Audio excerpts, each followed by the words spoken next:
শুধুমাত্র ঠাকুর ঘরে ভোগ লাগানো অথবা ফুল তুলসী আর আরতিতে থেমে থাকলেই আমাদের ধর্ম পালন হয় না। দিনে দিনে আমরা নিজ ধর্ম সংরক্ষণ এবং ধর্ম প্রচার করা থেকে দূরে সরে গিয়েছি, বললেন আচার্য সঞ্জয় শাস্ত্রী মহারাজ।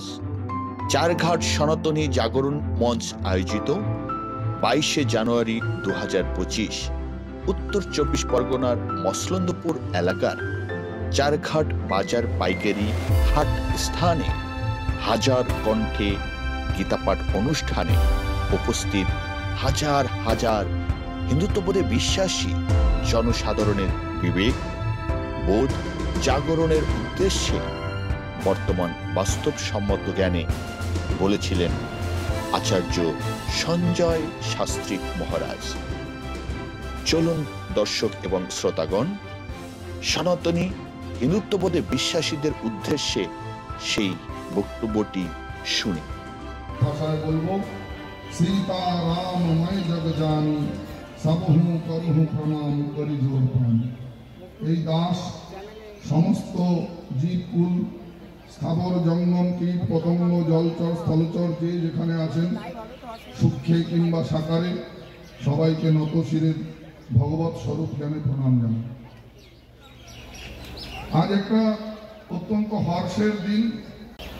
গত বছর এই 22শে জানুয়ারি ঠিক অভিজিৎ মুহূর্তে হাজার হাজার বছরের সংগ্রামের পর সনাতনীদের নৈতিক জয়ের পরাকাষ্ঠা আপনার আমার আরাধ্য দেবতা মর্যাদা পুরুষোত্তম ভগবান শ্রী রামচন্দ্র অযোধ্যার পূর্ণভূমিতে তার নিজ মহলে স্বমহিমায় প্রতিষ্ঠা হয়েছিলেন।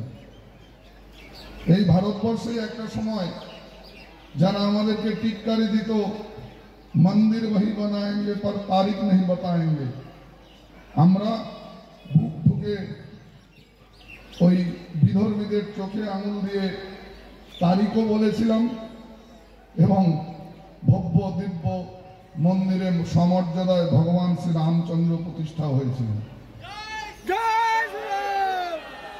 আমরা এতক্ষণ শ্রীমদ ভাগবত গীতা পাঠ শুনলাম। আজকে আমরা সমাজের যে প্রেক্ষাপটে দাঁড়িয়ে আছি, আমি একটু অন্যভাবে বলি। আমরা গতানুগতিক শাস্ত্র আলোচনা বলতে ভাবি শুধুমাত্র শাস্ত্রের লীলা কথা। ভগবান কৃষ্ণ রাসেশ্বর হয়ে রাসমণ্ডলে নৃত্য করলেন, গোপিকাদের বস্ত্রহরণ করলেন, ননি চুরি করে খেলেন, তার গালে লেগে রইল, হাতে লেগে রইল, সে তো বুঝলাম। কিন্তু তার থেকে আমি কি শিখলাম?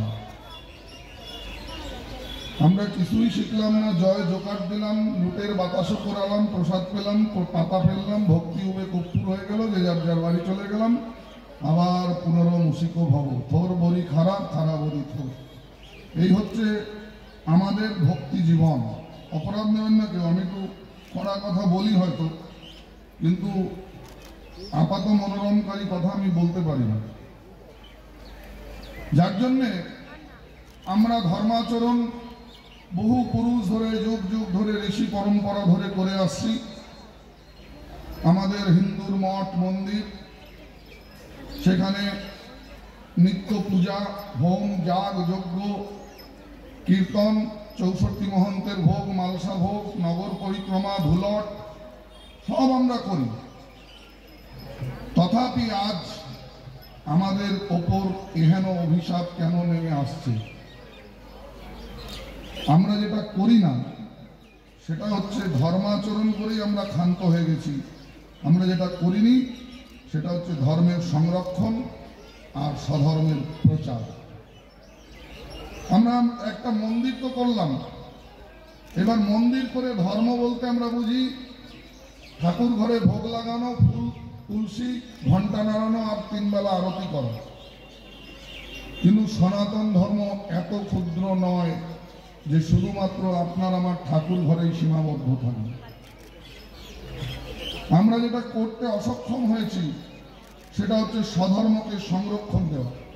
আমি একটা মন্দির তো করলাম, কিন্তু সেই মন্দিরটা যদি কখনো বহির আক্রমণ হয়, এটা ভেবে কি আমি একটা ধর্ম রক্ষার সশস্ত্র বাহিনী তৈরি করেছি? কোনোদিন করিনি। কালকে যদি ওই মন্দিরটা কোনো বিধর্মীর দ্বারা আক্রান্ত হয়, আমি কি করব? ঠাকুর ঘরে ওই নিষ্প্রাণ দেব বিগ্রহের সামনে ভাবে আপ্লুত হয়ে চোখের জল ফেলব? চোখের জল ফেলেছিলেন একদিন কমলাক্ষবেদ পঞ্চানন ঠাকুর অদ্বৈত। চোখের জল শুধু নয়, হুঙ্কার দিয়েছিলেন ধরিত্রীর ভার বহন করতে। সেদিন নেমে এসেছিলেন কলিযুগ পাবন অবতার গৌর হরি। আজকে আমরা আমাদের বাঙালি হিন্দুর বড় দুর্দিন। আমরা যে পর্যায়ে দাঁড়িয়ে আছি, বুকে হাত দিয়ে বলুন তো, আমরা কি খুব সুখকর পর্যায়ে দাঁড়িয়ে আছি? আমরা কিন্তু আদৌ সুখকর পর্যায়ে দাঁড়িয়ে নেই। কিন্তু আমরা ভীষণ নিশ্চিন্ত থাকতে ভালোবাসি, আর এই অকারণ নিশ্চিন্ততার কারণে আমাদের উপর বারবার অভিশাপ নেমে আসে। ওপার বাংলায় যাদের বাড়ি ছিল, তারাও একটা দিন খুব নিশ্চিন্তে থাকতেন যে আমাদের গোলা ভর্তি ধান আছে, নারকেল বাগান আছে, সুপারি বাগান আছে, আমরা বড় নিশ্চিন্তে আছি, ভালো আছি। এইরকমই এক নিশ্চিন্ততার কারণে কোজাগরী লক্ষ্মী পূর্ণিমার দিন ধানের গোলার সামনে আলপনা দিয়ে ঘট পেতে আপনার আমার বাড়ির মায়েরা খুব মাথা দুলিয়ে ভাবে আপ্লুত হয়ে লক্ষ্মীর পাঁচালি করেছিলেন। দোল পূর্ণিমা তিথি নির্মল আকাশ, মন্দ মন্দ বহিছে মলয় বাতাস, লক্ষ্মী দেবী বামে করি বসি নারায়ণ, কহিছে নানা কথা সুখের আলাপন। তারা ঘুণাক্ষরেও টের পাননি সেই দিন অমোঘ বিধাতা ওই দিন রাত থেকে তাদের কপালে কি দুর্দিন লিখলেন। অকাতরে শাখা নোয়া হলো খালি, 46-এ নোয়া খালি। 1946 সালে লক্ষ্মী পূজার রাত থেকে শুরু হয়ে গেল বিধ্বংসী নরসংহার, হিন্দু নিধন নির্বিচারে। আমরা সেই দিনও শিখলাম না।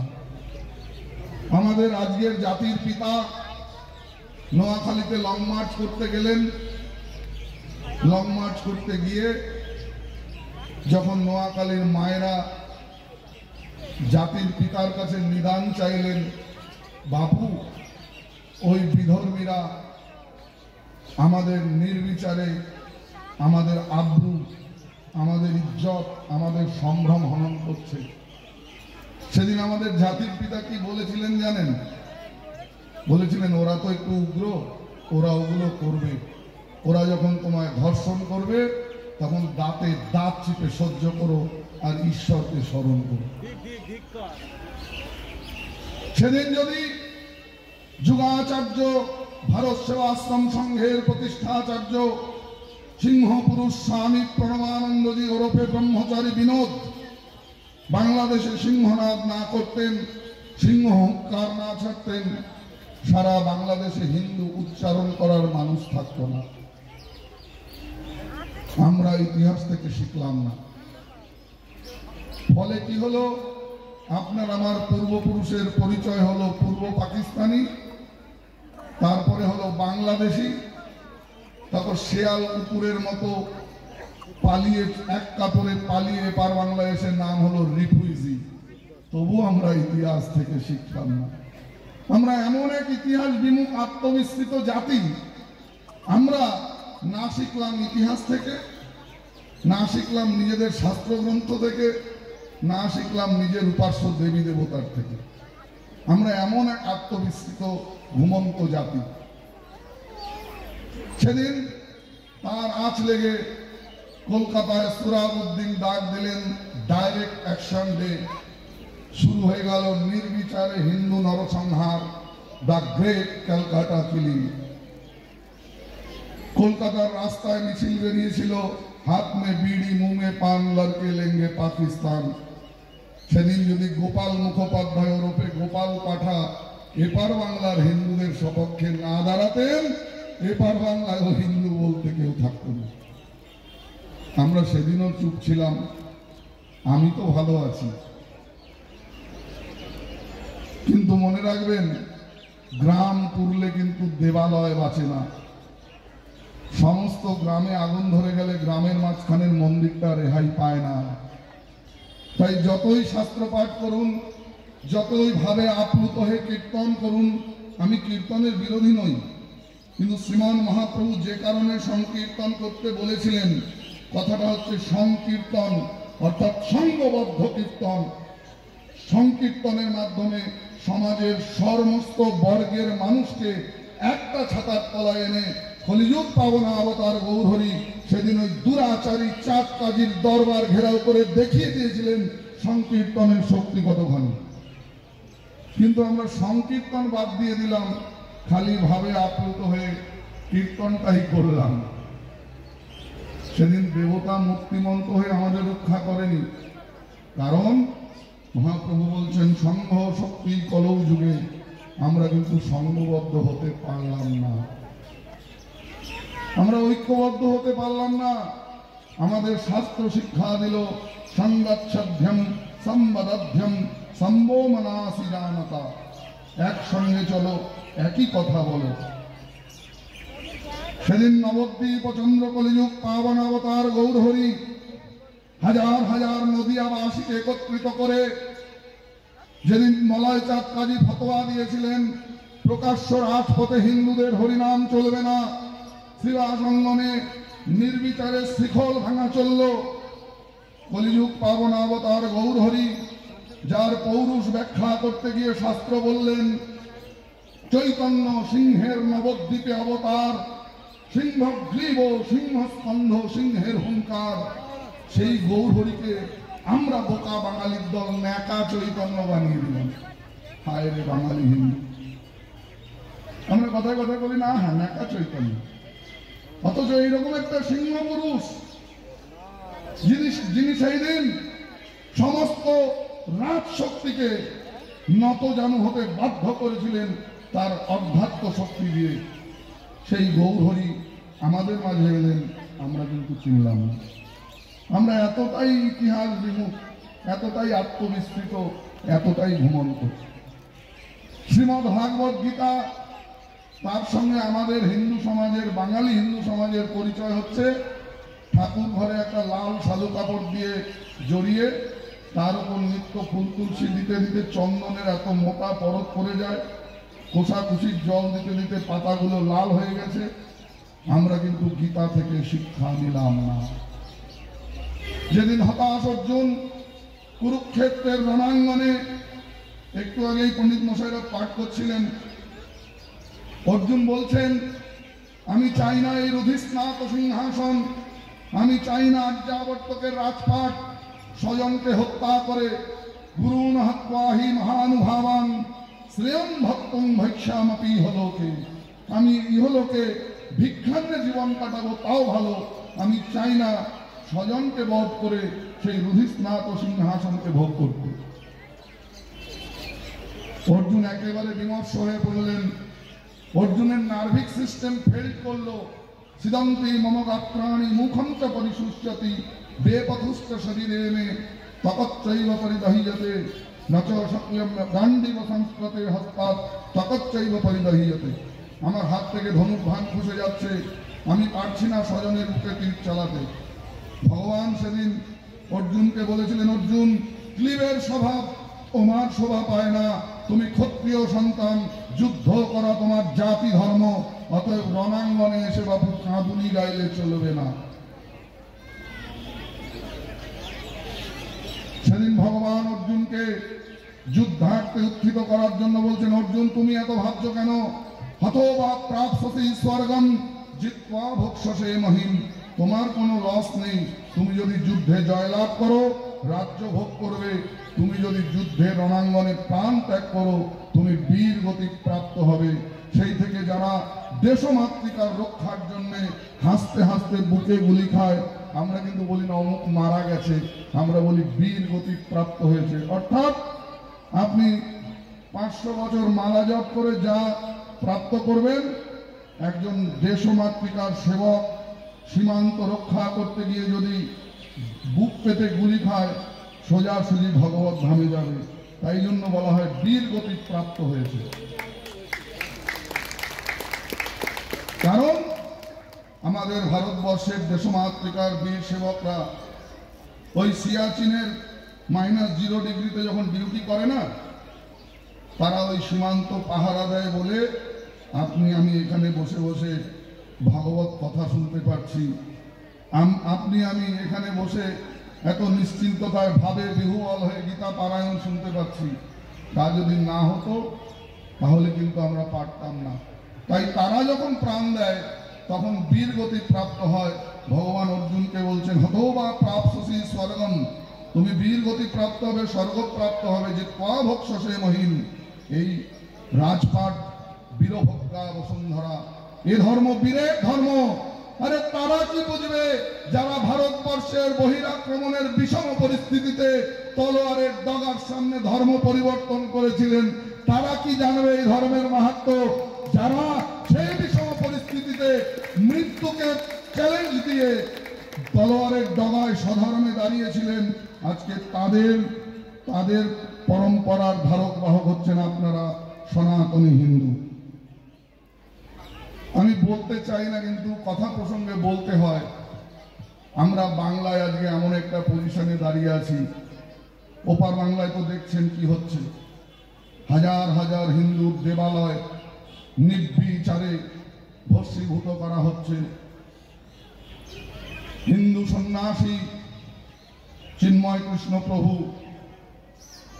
সমস্ত হিন্দুর ঐক্যবদ্ধ স্বর হয়ে উঠেছিলেন। সেই সন্ন্যাসীকে নির্বিচারে কারারুদ্ধ করা হলো। আর আমরা ধিক্কার আমাদের, যখন একজন হিন্দু সন্ন্যাসী নির্বিচারে জেলে পচে, বোকা বাঙালি হিন্দুর দল 25শে ডিসেম্বর পিকনিক করতে যায়। আমরা সেই আত্মবিস্মৃত হিন্দু। আমরা কোথায় দাঁড়িয়ে আছি একবারও চিন্তা করেন। যখন মুর্শিদাবাদের জনৈক রাজনৈতিক দলের প্রতিনিধি 70% 30%-এর অঙ্ক কষে আমাদের হুঁশিয়ারি দেয়, যখন কলকাতার মহানাগরিক বলে আমরা যারা হিন্দু সনাতন ধর্মে জন্মেছি আমরা নাকি দুর্ভাগা, তবু আমাদের হুঁশ হয় না আমরা কোথায় দাঁড়িয়ে আছি, তবু আমাদের ঘুম ভাঙে না। একজন জনৈক মহানাগরিক বলছেন যারা সনাতন ধর্মে জন্মেছেন তারা নাকি দুর্ভাগা। হায় রে বোকা হিন্দুর দল, আমরা এখনো জোট বাঁধতে পারলাম না, এখনো আমরা ঐক্যবদ্ধ হতে পারলাম না, এখনো পর্যন্ত নিজের মঠ মন্দিরের সংরক্ষণ করতে পারলাম না। স্বধর্ম রক্ষা করতে না পারলে বৃথাই আমাদের গীতা পাঠ। আমাদের ধর্মের দেবী মা দুর্গা 10 হাতে 10 প্রহরণ ধারিণী, আপনারা শক্তি স্বরূপ মাতৃশক্তি। যদি কোনোদিন বিষম পরিস্থিতিতে স্বধর্ম রক্ষার প্রশ্ন আসে, 10 হাতে 10 অস্ত্র ধারণ করতে না পারলেও বাড়ি থেকে অন্তত 8 বটি নিয়ে বেরোবেন। তাও যদি না পারেন, আমার ধর্মের দেবী মা